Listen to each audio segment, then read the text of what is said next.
பிரியமானவர்களே, எல்லாரும் நல்லா இருக்கீங்களா? சாப்பிட்டீங்களா? நான் தான் உங்கள் பிரைசி பேசுகிறேன். எப்படி இருக்கீங்க? எல்லாரும் சந்தோஷமாக இருக்கீங்களா? அப்புறம் காலையில் உங்ககிட்ட பேசணுன்றதுக்காக நான் வந்திருக்கேன். இன்றைக்கி சில வேத பகுதியிலேருந்து வேத பகுதியிலேருந்து ஒருத்தரை நம்ம பார்க்க போகிறோம். அவங்க வேறு யாரும் இல்லை, பெரும்பாடுள்ள ஸ்திரீன்னு சொல்லுவாங்க அவங்கள. அதாவது அவங்களுக்கு 12 வருஷமாக பெரும்பாடுள்ள ஸ்திரீ. பெரும்பாடுனா உதிரப்போக்கு. அதாவது இந்த அதிகாரம் எதில் இருக்குதுன்னா, மார்க்கு 5:5 25லேருந்து 34 வரைக்கும் இருக்குது. இந்த அதிகாரம் 34 வரைக்கும் இருக்குது.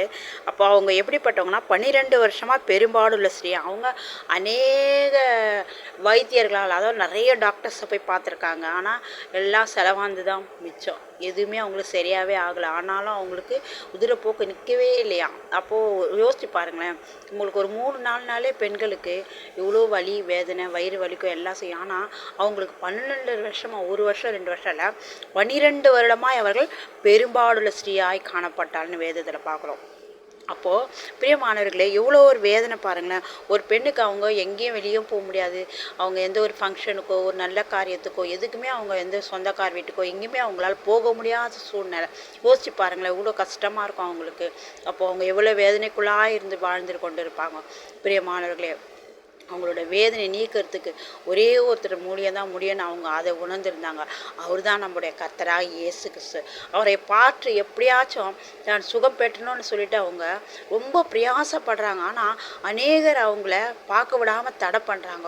அவங்க எப்படியே கேள்விப்பட்டிருக்காங்க, நம்ம ஊருக்கு ஏசப்பா வந்திருக்கிறாரு, எப்படியாச்சும் நம்ம அவரை போய் பார்த்து நம்ம சுகத்தை பெற்றோன்னு ரொம்ப வாஞ்சியாக இருக்காங்க. ஆனால் அவங்கள பார்க்க யாருமே விட மாட்டுறாங்க. அநேக வேளையில் நம்மள கூட நம்ம ஆண்டவர்கிட்ட போகணும்னு நினைக்கும் போது அநேகம் நம்மளை கேலி கிண்டல் பண்ணுவாங்க. ஆகுன்னா இவங்க பைபிள் எடுத்துன்னு சர்ச்சுக்குன்னு போகிறாங்கன்னு சொல்லலாம். ஆனாலும் நம்ம ஆண்டவரை பிடித்து கொள்ளணும். அதே மாதிரி தான் அந்த பெரும்பாலும் ஸ்ரீ, யார் என்ன சொன்னாலும் சரி, யார் என்ன தடுத்தாலும் சரி, நான் இயேசு கிறிஸ்துவை பார்த்தே தீருவேன்னு சொல்லி அவங்க ஒரு என்ன சொல்கிறது, ஒரு முடிவாக இருக்காங்க. அவங்களோட தீர்மானமாக இருக்காங்க. அதில் அவங்க எடுத்த முடிவில் அவங்க மாறவே இல்லை. பிரியமானவர்களே, நாமும் கூட ஒரு முடிவு, ஆண்டவர்கிட்ட போனோன்ற ஒரு முடிவை நம்ம எடுத்துட்டோம்னா அதில் நம்ம ஒரு நாள் பின்வாங்கவே கூடாது. பிரியமானவர்களே, எப்பொழுதும் ஒரு உறுதியாக இருக்கணும். நம்ம மனசு எப்பவுமே இருக்கும், தெளிந்த புத்தி உள்ளாயிருங்கள்னு வசனம் சொல்லுது. நம்ம எப்பவுமே தெளிந்த புத்திகளாக இருக்கணும். அநேகருக்கு நாம் ஆலோசனை கொடுக்குற பெண்களாக இருக்கணும். அநேகருக்காக நம்ம ஜெபிக்கிறவர்களாக இருக்கணும். அநேகருக்கு நம்ம உதவி செய்வர்களாக காணப்படணும். நம்ம இடத்துல எல்லாரும் கேட்கணும், எனக்காக ப்ரேயர் பண்ணுங்க, எனக்காக சிஸ்டர் எனக்காக ஜெபிக்கிறீங்களா, எனக்கு இவ்வளோ பிரச்சனை இருக்குதுன்னு அவங்க நம்ம சொல்கிறத்தக்கதான ஒரு கிருபை வரங்களை நம்ம தேவனிடத்துல கேட்கும்படியாக, நம்ம ஆண்டவரத்தில் கேட்கும்படியாக ஆண்டவரத்தில் நம்ம ஜெபிக்கணும். கர்த்தாவே எனக்கு அந்த தாளந்தை கொடுன்னு கேட்கணும். ஆனால் இந்த பெரும்பாலும் அநேக தடுத்தும் கூட அந்த கூட்டத்தின் நடுவில் அவங்களால போகவே முடியல. ஆனாலும் அவங்க என்ன செய்கிறாங்க, எப்படியாச்சும் ஏசப்பா பார்த்து நம்ம சுகத்தை பெற்றணும்னு சொல்லி அவங்க என்ன செய்கிறாங்க, எல்லா கூட்டத்தின் அடியிலும் போகிறாங்க. ஆனால் அவங்களோட இரத்தக்கரையை பார்த்து எல்லாரும் என்ன செய்கிறாங்க, ஒரு சிலர் அவங்கள தள்ளி விட்டுறாங்க. ஆனாலும் அவங்க கீழே விழுந்த மாத்திரத்தில் அவங்க என்ன செய்கிறாங்க, அதே மார்க்கு 5:34 சொல்லப்பட்டிருக்கு. அவர் அவளை பார்த்து, மகளே, உன் விசுவாசம் ரட்சித்தது, நீ சமாதானத்தோட போய் உன் வேதனை நீங்கி சுகமாயிரு. எப்போ சொல்கிறாரு, அவங்க கீழே விழுந்த உடனே அவங்க என்ன செய்கிறாங்க, அவரோட வஸ்திரத்தை ஓரத்தை தொட்டுடுறாங்க. தொட்ட மாற்றத்தில் என்ன செய்யுது, உடனே அவங்களை தொட்ட உடனே அவர் இடத்துலேருந்து ஒரு வல்லமை புறப்படுது. இயேசு கிறிஸ்துலேருந்து ஒரு வல்லமை புறப்பட்ட உடனே அவங்களுக்கு அந்த உதரத்தின் ஊரல் நின்று போயிடுச்சான். பாருங்களேன் பிரியமானவர்களே, இயேசு கிறிஸ்துவோட அவங்களோட அந்த வஸ்திரத்தை ஓரத்தை தொட்ட உடனே அவரிடத்துல வல்லமை புறப்பட்டதான்.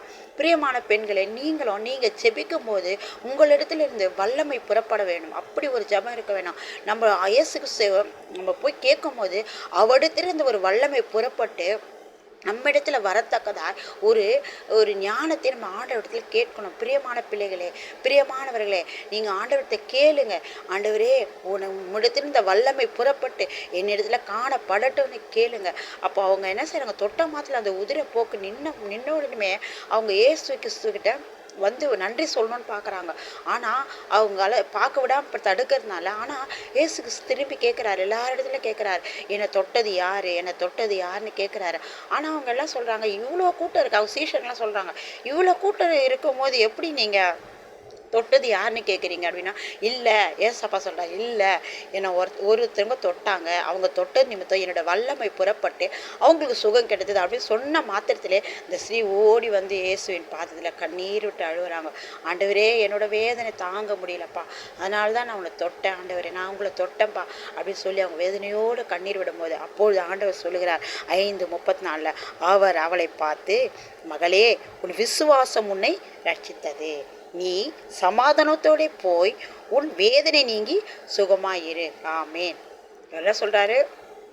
வேதனை நீங்கி அநேக வேலை நம்மளை வேதனையோடு காணப்பட்டாலும் ஆனால் ஆண்டவர் சொல்றார், வேதனை நீங்கி சுகமாயிரு. பிரியமானவர்கள், நம்ம எப்பொழுதும் வேதனையோடு காணப்பட்டால் நம்மளால் எதுவுமே சாதிக்க முடியாது, எதுவுமே செய்யவும் முடியாது. ஒரு சின்ன விஷயத்த கூட நம்ம வேதனையோடு இருந்தோம்னா வச்சிங்களா செய்ய முடியாது எதுவுமே. நம்ம எப்போவுமே அந்த வேதனையோடு இருந்தோம்னா நம்மளுக்கு என்ன செய்யும், எந்த ஒரு சின்ன விஷயத்தில் நம்ம ஏதாச்சும் நம்ம செய்யணும்னு நினச்சா கூட அந்த வேதனை தான் நம்மளை தடுக்கும்.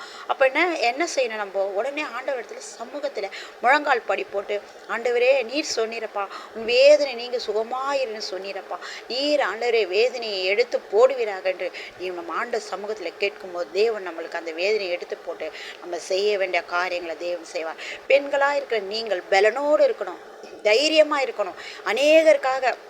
அநேகருக்கு நீங்கள் ஆலோசனை கொடுக்கத்தக்கதான ஒரு கிருபைகளை தேவனத்தை கேளுங்க. பாருங்கள், இந்த பெரும்பாலும் ஸ்ரீ யோசிக்கவே இல்லை, யார் என்ன சொன்னால் சரி, ஆனால் எனக்கு சுகம் இருக்கணும், அதையே தான் நாமளும் மைண்டில் வச்சுக்கணும். இப்போ எப்போவுமே என்ன செய்யணும், யோசிக்கக்கூடாது, ஐயோ யார் என்ன சொல்லுவாங்களோ, எங்கள் கணவர் என்ன சொல்லுவாரோ, இல்லைன்னா மனைவி என்ன சொல்லுவாங்களோ, எங்கள் பிள்ளைங்களை வச்சுட்டு நான் எப்படி பண்ணுவேன், இப்படிலாம் நீங்கள் யோசிக்காதீங்க. ஆனால் இவங்க யோசிக்கல பாருங்கள், இவங்க யோசிச்சிருந்தாங்களாம் அவங்களோட பெரும்பாலும் அந்த உதிரப்போக்கு சரியாகவே ஆயிருந்திருக்காது. அவங்க யோசிக்கல, யார் என்ன சொன்னா என்ன, ஆனால் எனக்கு ஆண்டவர்கிட்ட போகணும், நான் ஆண்டவரை பார்க்கணும், நான் ஆண்டவரோட வஸ்திரத்தை தொடணும் அப்படின்ற அந்த தீர்மானம் மனசுக்குள்ள அப்படிதான் ஆண்டவர்.